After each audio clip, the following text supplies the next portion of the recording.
আসসালামু আলাইকুম ভিউয়ার্স, সবাই কেমন আছেন? আশা করছি অনেক অনেক ভালো আছেন। আজকে আমি বড় মাছ দিয়ে বড়া রান্নার রেসিপি শেয়ার করব। অবশ্যই ভিডিওটি দেখতে থাকেন, ভালো লাগবে। দেখেন, এখানে আমি 4 পিস মাছ নিয়েছি। এখন আমি এই মাছটা হাতে মেখে দেব সব কিছু দিয়ে। দিয়ে দিলাম একটা পেঁয়াজ কুচি, কাঁচামরিচ বাটা, দিয়ে দিলাম তেল,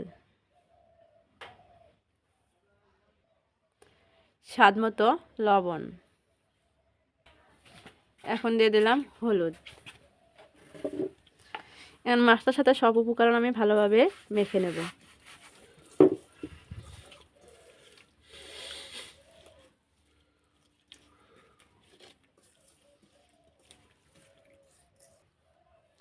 এখন আমি এখানে পানি দিয়ে দিলাম।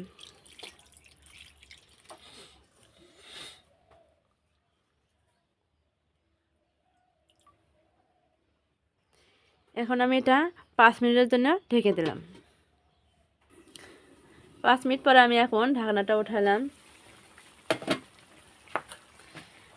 দেখেন, মাছটা এখন হয়ে গেছে। মাছটা এখন আমি উঠে নেব।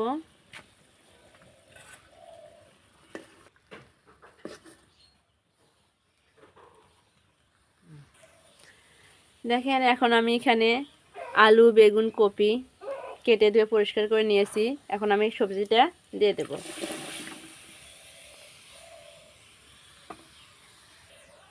সবজিতে এখন আমি মশলাগুলো দিয়ে দেব।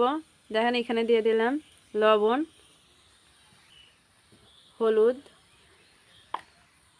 সবজিটা এখন ভালোভাবে আমি এখন মশলাগুলো মিক্সড করব।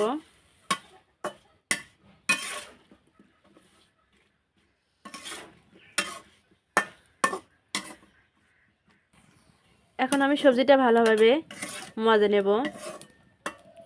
তার জন্য সবজিটা আমি এখন এটা ঢেকে দেব। দেখেন, 5 মিনিটের জন্য ঢেকে দিলাম। দেখেন, 5 মিনিট পরে আমি এখন ঢাকনাটা উঠালাম। দেখেন, সবজিটা আমার ভালোভাবে মজে গিয়েছে। অফ ক্যামেরায় আমি 2বার এখানে নাড়া দিয়েছিলাম। এখন আমি এখানে ঝোল দিয়ে দেব।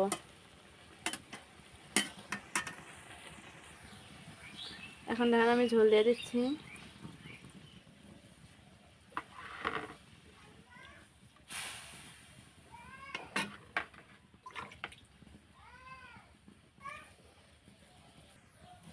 দেখেন, আগে যে আমি মাছটা রান্না করে নিয়েছিলাম, এখন এটা আমি দিয়ে দিলাম। যেহেতু তরকারিতে বড়া দেব, একটু ঝোলের পরিমাণ একটু বেশি দিতে হবে।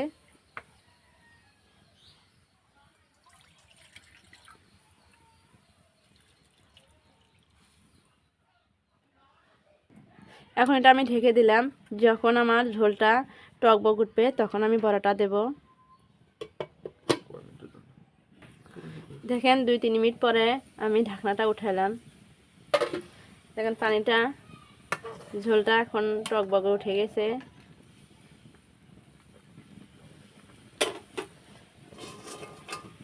এখন আমি বড়াটা দিয়ে দেব।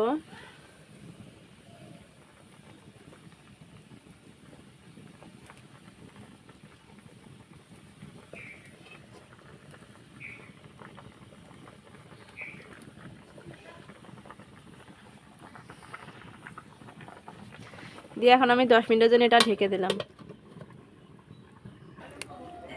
দেখেন, 10 মিনিট পর আমি এখন ঢাকনাটা উঠালাম। কতটা সুন্দর হয়েছে। এখন আমি এখানে দিয়ে দিলাম ভাজা জিরার গুঁড়া। তরকারিটা নাড়ানো যাবে না, যাতে বড়াগুলো আউলে যাবে।